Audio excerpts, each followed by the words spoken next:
Hey,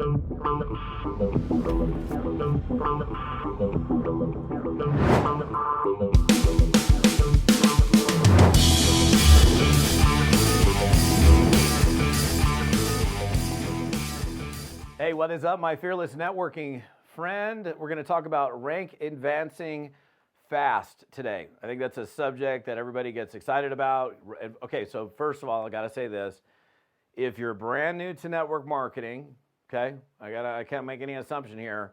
When you join a company, typically speaking, almost without exception, in fact, no exception that I can think of, you start and you develop a team and you start doing more volume, more sales volume, more people, and as you do that, you hit different ranks in your company, silver, gold, diamond, platinum, whatever, or whatever it's called in your company, and typically you make more money, you qualify for more commissions. There's a lot of reasons to rank advance. So I got to just cover that real quickly for somebody that might be like, what the heck is rank advancing? So pretty much every company that I'm aware of has different ranks, right? And you work your way to or through those ranks. So the question then is, okay, so how do I do it? And how do I do it faster? So I'm going to give you some ideas, and then it's up to you to do what you want to do with the ideas that I give you, okay? So I'm just going to give you things that are coming from the top of my head. Number one is you can rank advance faster by getting your personal production up. And in other words, putting a little bit of muscle and hustle into your game plan, okay? So if you're slogging along, you're sludging along, you're cruising along, you're just kind of, I don't know, whatever word to describe, just snail's pace, it's probably not going to happen for you fast, okay? So if the key word here in this episode is faster or fast. So the more you get done, the faster you're getting done, the more prospecting that you're doing, the more consistent you're prospecting each and every day, day after day, day after day, the more focused you are, the more focused that you are on developing your skills, the better you're going to get, the more efficient you're going to be, the faster it's going to happen. So personal production has something to do with it. It doesn't have everything to do with it. You're not going to hit diamond in a network marketing company just by personal recruits typically. You need to have a team, right? The team volume, in addition to your personal production, is going to help you. Now, number two, and this maybe should have been number one, but that doesn't matter because I'm not really listing these in numbers, but knowing what it takes to rank advance is very helpful, don't you think? I'll give you a quick example. Like, let's say it takes $5,000 in volume during a calendar month for you to hit this particular rank, and you're cruising along, and the month goes from the end of the month to the new month, and then you look back and you're like, wow, I was at $4,900 in volume on the 28th of the month, and you missed it by $100. Well, whose fault is that? That's your fault. It's your fault for not knowing where you are, where you stand relative to the next rank advancement, and knowing exactly what are the qualifications to get to that next rank. So it's a lot easier to rank advance, period, and it's a lot easier to rank advance fast when you know how to get to the next rank. So you don't need to understand every intricate detail of the compensation plan, but you do need to know exactly what it takes to rank advance in whatever company that you're involved in, okay? So that's another thing. One other thing that I would mention in terms of rank advancing faster is when you're bringing people in, okay, like I bring you into my business, and me working with you, like us creating a cooperative relationship where we're working together and I'm helping you figure it out. I'm mentoring you, I'm guiding you, I'm directing you, I'm assisting, I'm helping you to figure it out, like being actively involved in that new person's, launch into the business is most certainly going to have a better impact in terms of speed at hitting whatever that next rank is versus you signing somebody up and saying, hey, good luck, go for it. I mean, that should make sense to everybody that's either watching or listening to this. Like if you just sign people up and just keep your fingers crossed that they're going to figure it out or find their way home, they ain't going to do it. So maybe in this case, we have to analyze ourselves and look in the mirror like, what kind of sponsor am I?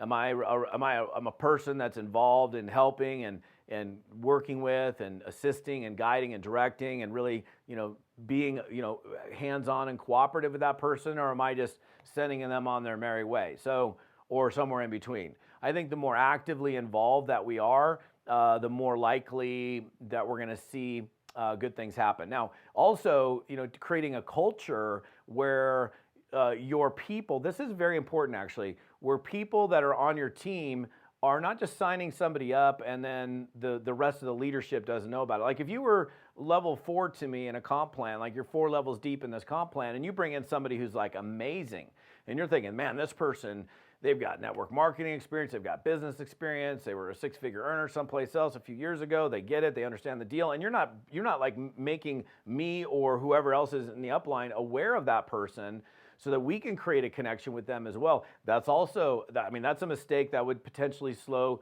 you down. I mean, a quick example would be like the very first time I learned to do tap rooting, if you will, and I'm not going to get into that in this episode, even though this is partially on that subject line.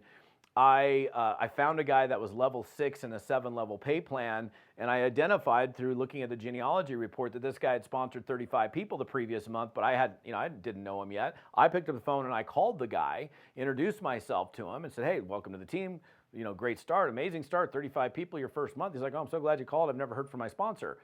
So in fact, he never heard from his sponsor. So had I never made that phone call, he probably would have been gone at some point. Instead, I ended up working with him for like several years.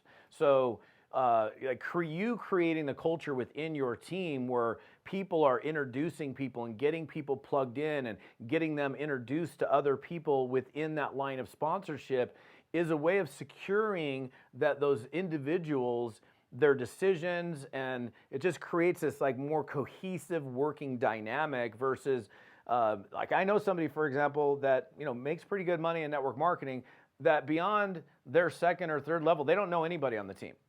They only work with, they only know like level 1 and level 2 people. That's nuts to me.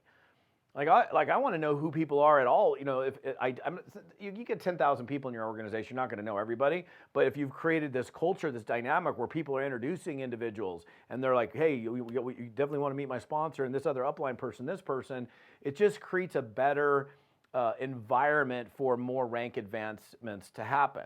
The other thing I'll say is, when it comes to you closing your month out, for example, most network marketing companies, not all, but most have their rank advancement window. Let's say if it's the month of January, is January 1 through January 31. And so whatever volume and whatever activity took place during that month, when it turns February 1 or whenever the clock ticks for the company, let's say it's midnight Pacific time on January 31st, and now we move into February 1, and it's all new volume. It was all the volume that took place in January and all the people in January, all the activity in January that created that rank advancement. So the other thing is like you got to be running all the way to the finish line. Like literally, you're like not done working. Like I don't think it's a good idea for most network marketers that are in a growth mode to be taking a vacation like the last 2 or 3 days of the month. It's better if you're going to take a holiday. It's better to do it like in the second week of the month or something, or the first week of the month, rather than the last 3 days, when that's when a lot of rank advancements happen, and that's when we get into some diving in depth and actually helping make rank advancements happen, because I'm identifying people on the team like level 4. I've got this guy level 4 who's at $900 in volume, and he only needs 1,000 in volume to hit this first rank. I'm on the phone. I'm like, dude, you're literally $100 away from that next rank. He may not even know it. Like look, here's the thing, we can never assume, right? We can never assume that people are as tuned in as you are, that are as plugged in as you are. So you got somebody down there and he's got $900 in volume. He needs $100 more in volume to get a bonus in this next rank. And he could have easily flown through into the next month at $900 in volume. But if you picked up the phone, you're like, dude, you're $100 away from a rank advancement. Do you have any customers? How can I help you? What can we do to get this extra? Oh, I was going to sign up my brother anyhow. That's great. Let's get him signed up today because you're going to hit that rank. You're going to earn that $100 bonus or whatever it is. You help people do that. So these are just some simple ideas, but it's like, upping your pace, your personal recruiting. That's also, by the way, a great way of setting the pace, leading by example for other people to follow. Those people seeing you in action, seeing you, putting new people on the platform, putting new people into the business. I think creating that cooperative relationship, for sure, I can tell you this, without exception, for the most part, I would say pretty much, I'll give it a percentage like at 99.999% of the time, the people that did the most three-way calls, the most Zooms, the most plug-ins with an upline expert are the ones that recruited more than anybody else. Period, end of story. And I didn't do a statistical analysis on that. I don't have a study, so don't ask me for the research study on that because I don't have it. But I can tell you from personal experience, people that do that, make the most money, sponsor the most people. The more people that are being sponsored in, the more sales that are taking place, the more volume that's taking place, the more likely those rank advancements are going to happen. So if you want to make things happen faster, work faster, do more, be actively involved in your organization. Finish the month strong. Look for pockets of activity. Look for pieces of business. Look for people that might be close, and you can help them get over the edge. By the way, you go out at the end, last 3, 4, 5 days of the month, and you help a dozen or 20 or 30 people get that last $200, $300, $500. All of a sudden, you just took your volume and you increased it dramatically as well. Maybe you weren't even that close to a rank advancement, but because you dove so deep into the organization and helped 20, 30, 40, 50 people rank advance those last 3 to 5 days of the month, all of a sudden you're like, oh my gosh, I just did $25,000 more in volume. I'm like $200 away from a rank that I was so far away from.